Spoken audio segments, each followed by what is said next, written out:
चरणों में श्रद्धा के सुमन अर्पित करते हुए आयरन लेडी बहन कुमारी मायावती जी को अपना आदर्श नेता मानते हुए आज नरेला विधानसभा क्षेत्र के अंतर्गत वार्ड 3 की इस मीटिंग में उपस्थित हमारे प्रदेश के प्रभारी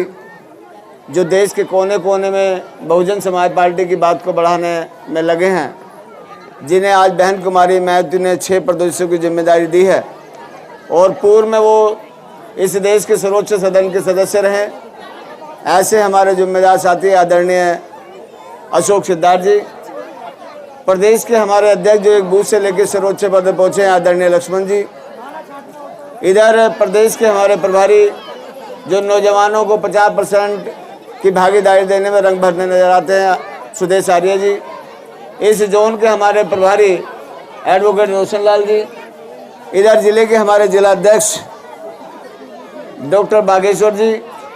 और इधर जिनके बुलावे पर आप आए हैं बबलू कोहली जी और उनकी पत्नी श्रीमती कुसुम कोहली जी और यहाँ पर मीडिया बंधुओं, प्यारे प्यारे बच्चों, नौजवान साथियों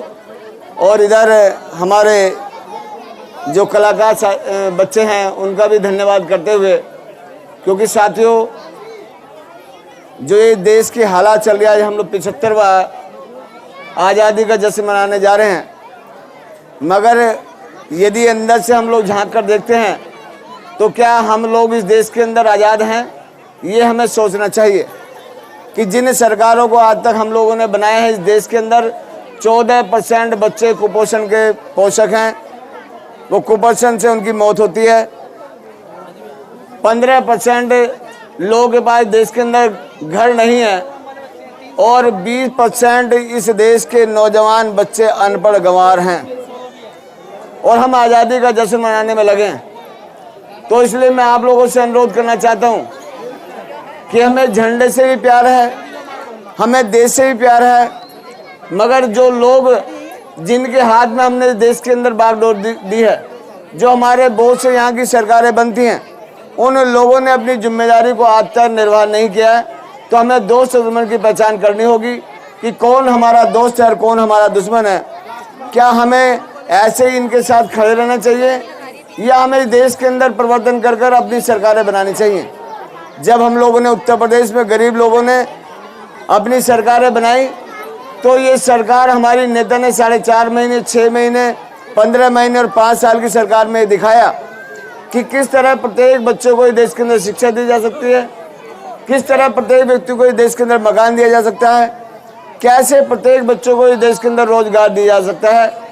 यहाँ फ्री में बांटने के लिए आपके लिए लोगों के पास पैसा है, मगर आज इस देश के अंदर आज़ादी का जश्न हम लोग मना रहे हैं, अमृत महोत्सव जिसका नाम रखा गया है, मगर इस देश का झंडा हम लोग फ्री में दे नहीं सकते। और हम देश की हम बात करते हैं आज़ादी की, तो हमें सोचना चाहिए कि ये हमें भिखारी बनाना चाहते हैं, ये मांगने वाला बनाना चाहते हैं, मगर एकमात्र बहुजन समाज पार्टी ऐसी पार्टी है देश के अंदर जो इस देश के गरीबों को राजा बनाना चाहती है। तो इसलिए मैं आप लोगों से अनुरोध करना चाहता हूं कि आपने बहुत लोगों को राजा बना लिया और हमारे महापुरुष ने कहने का भी काम किया कि ते जाते राजा नहीं, ते जाते ताजा नहीं। जिस समाज का राजा नहीं होता वो समाज कभी ताजा और खुशहाल नहीं हो सकता। साथ में इन्होंने एक बात और कही है कि जिसका दल नहीं उसका बल नहीं और जिसका बल नहीं उसकी समस्या कोई हल नहीं। तो गरीबों का बल तो बन चुका है इस देश के अंदर। बहुजन समाज पार्टी ऐसी पार्टी है जो गरीबों के हित की बात करती है, जो गरीबों को इस देश का राजा बनाना चाहती है। तो साथियों, आप लोगों को अब ये सोचना पड़ेगा कि यदि हम आज़ादी मनाना चाहते हैं तो ऐसी आज़ादी मनाएं जहां आपके बेटे इस देश के अंदर राजा बने। तो ऐसी आज़ादी मनाने का उसका अलग ही अंदाज होगा, अलग ही मज़ा होगा। तो ऐसे मौके पर यदि हम यहाँ पर 76वां स्वतंत्रता दिवस मना रहे हैं तो साथियों मैं आपसे ये उम्मीद करूँगा कि आने वाले दिनों में हम लोग अपनी सरकार बनाकर अपना स्वतंत्र दिवस मनाएं। तो ऐसा निवेदन करते हुए बात को ख़त्म करता हूँ। जय भीम, जय भारत, नमो बुद्धाय। बहुजन विचारधारा को घर घर तक पहुंचाने के लिए हमारे YouTube चैनल को सब्सक्राइब करें, लाइक करें, कमेंट करें, शेयर करें और बेल आइकन की घंटी दबाना ना भूलें।